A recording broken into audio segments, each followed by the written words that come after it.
There are three things which you could be doing in your speeches, which is making people subconsciously trust you less, like you less, and not really resonate with the words that you're saying. And I know this because I've been guilty of all three of them. So hopefully in this video, I can maybe try and make you aware of one of these mistakes. If you're making them, then you can improve your speech. So you might be wondering, what in the world is that? And what in the world is that? And okay, that's kind of reasonable. But let me explain what each one of these mistakes, or just they're relatively innocent, but if we do them without knowing what we're doing, why we're doing it, it can have a very not so innocent, almost catastrophic effect, which is people don't trust us. We're causing this polar divide instead of connection. So, what is the first point? That's a caveman, that's a club, and that's a palm of a hand. So, if we go back to our caveman primal primitive instincts, if we could see the palm of their hands, there's nothing in your hands, you're innocent, you're safe. But as soon as my hands are behind my back, as soon as my hands are, well, you can't really see, but in my pockets, as soon as you can't see my hands, you don't know if I'm innocent or not. You don't know if I come in peace. You don't know if I'm safe. You don't know if I have a club behind my back, which I'll use to hit you over the head with, take your mate, take your food, and, never come back. So, these instincts are very, very real to this day because, bottom line, we're still these kind of aggressive, primitive human beings, okay? And all this competition and everything what human nature has led up to is still kind of here. So we want to satisfy this law. So what we want to do is we want to have our palms revealed, exposed when we need them. So what we could be doing is we could be putting our hands in our pockets. We could be hiding it with flashcards like this. We could be pointing to people like some dictatorial or authoritarian kind of leader, commanding people as if they're pawns on our chessboard. People don't like that. That is not good. So what I always do in my speeches, I have three checklists. Whenever I open a speech, it is one, forward movement. So I'm starting off, hey, good morning, everyone. And then it's actually just two characteristics. And then my palms are open, or three. Palms are open, and my hands are always out to the side like this. So my torso is completely revealed and exposed. So forward movement, palms out, or hands out, palms are open. So, hey, good morning, everyone. I'm Luca. Hi, welcome back to my YouTube channel. Today I'll be talking about popsicles and how you can make them from mango and kiwi.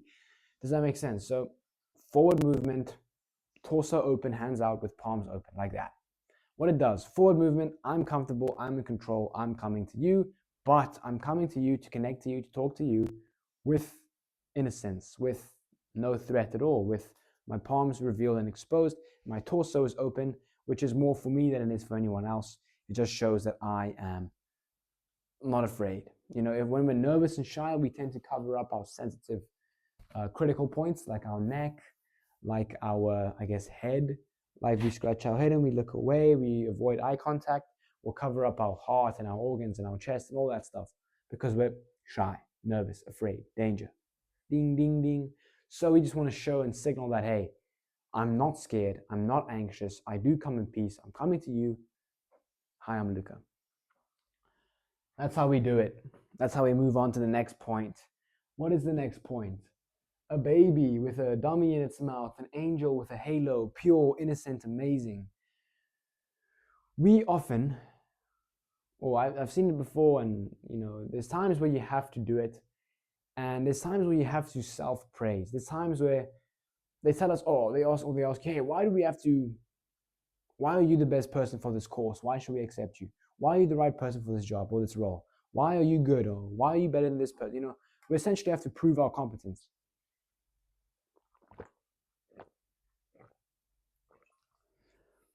How do we go about doing that without sounding like a schmuck? Without just saying, yeah, I'm confident and I'm competent and I'm amazing. I have teamwork and I have good communication skills and I should actually be the CEO. Like I run the show here, bro. Like, yeah, I'm good. I'm good. You just sound like a douchebag. No one really wants to play with you, okay? So we're gonna do that. We're gonna say all these things. Yes, I am Luca. Yes, I am a pretty good public speaker. Yes, I have won some public speaking competitions and I've got some standing ovations. But it's only thanks to the fact that there was this one time that I went to this big public speaking competition. It was one of my first, early on in my public speaking journey. And I thought I was really good, better than I was. The topic was quite abstract, just one singular word: trust. And so I trusted, I was ready. I went there, I wrote a speech on these soldiers in World War, Germans versus Britain on Christmas Day. They all played a game of football in no man's land, and then the following day they went back to shooting one another. But those initial soldiers, to initiate that game of football, they had to trust one another. So I said a story like that. I said the speech. I thought it was good. I thought it was amazing. I thought I'd already won. I said the speech. I sat down. I went back home thinking, yep, I got it in the bag. And so I waited for them to contact me till I made it through to the next round. And then eventually at the next round, the second round, you make it to the finals, and there you compete and there's a winner announced. I waited, and I waited because I never got the reply back. I didn't even make it to the next round, let alone the final, let alone win like I thought I would. So it's only thanks to that loss, that failure, that little ego or part of me which was taken out of me, I had to go back and reflect and learn from that failure, that setback, and I had to go and fill it up, not with more ego, but with more knowledge on public speaking, more humility, more practice, more notes, more listening to others, more simply practice and speaking and learning and being uncomfortable and being anxious and dealing with nerves. I had to go back to the drawing board and actually get better. But it's only thanks to that first initial failure that I had which allowed me to learn and then to eventually speak in front of crowds the size of 2,000 people, win some public speaking competitions, and receive standing ovations. So in that whole explanation there, I do point out that yes, I'm pretty good.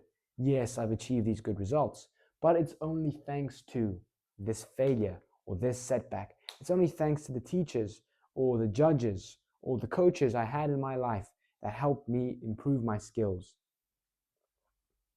Yes, I won a public speaking competition, and the only reason I won is not because of my prepared speech, which I wrote, but rather because of the unprepared speech, which this specific coach of mine helped prepare me for. So I give almost full credit to them.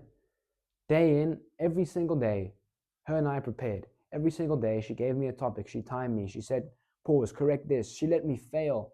I had to fail every single day for about 3 weeks straight until eventually I said my first unprepared speech that made time, that made sense, that had a good flow, that I didn't stutter, that I didn't say Philip. You know what I'm saying?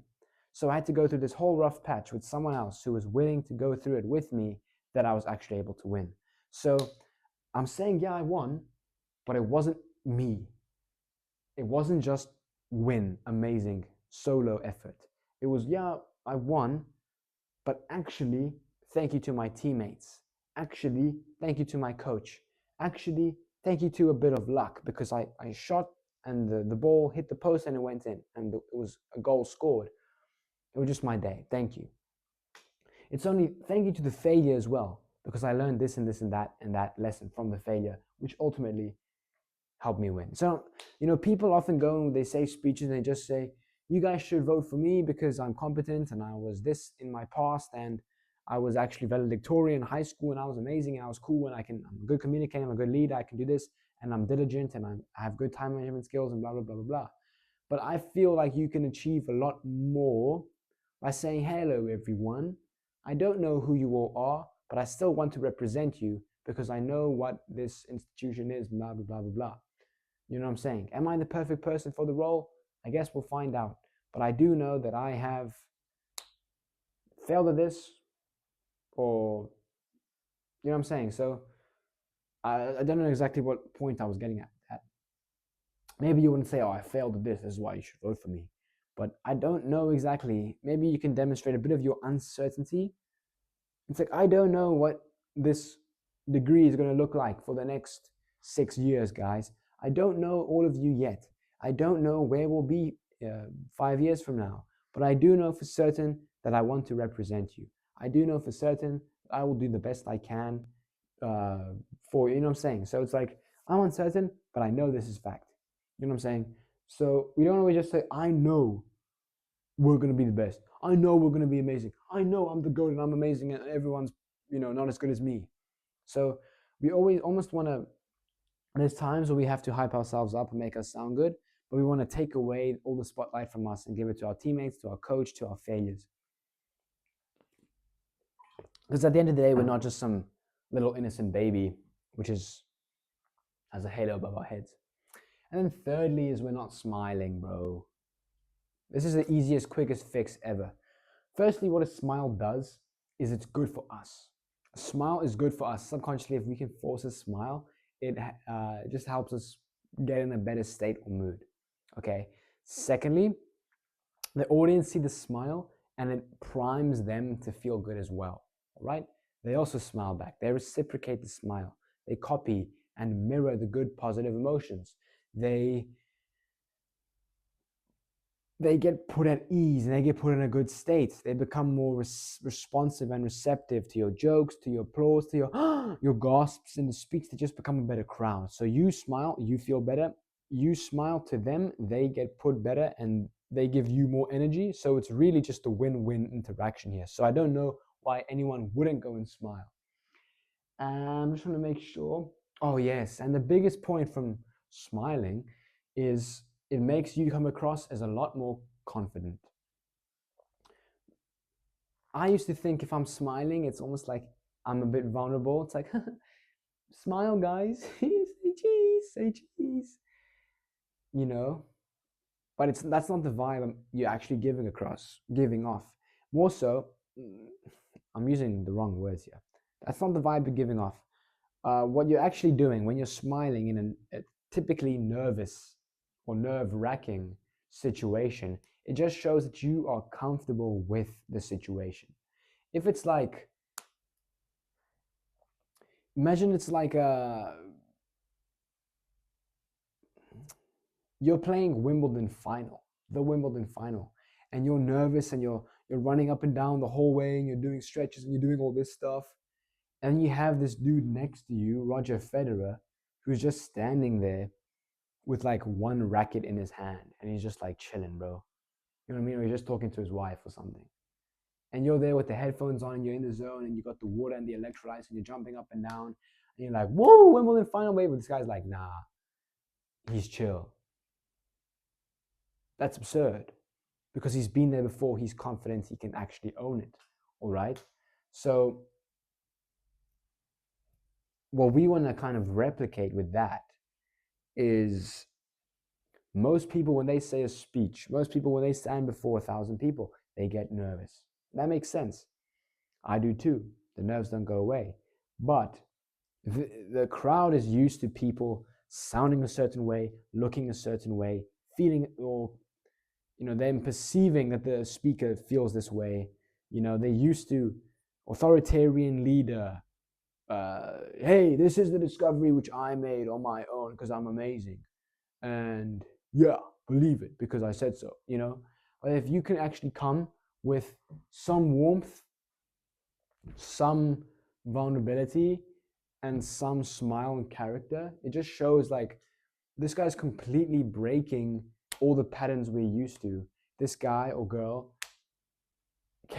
is comfortable with standing in front of all of us. They can actually make a joke. They can actually be warm. They can actually say, hey, hi, open torso. I have nothing to hide. I'm not here to cover myself up.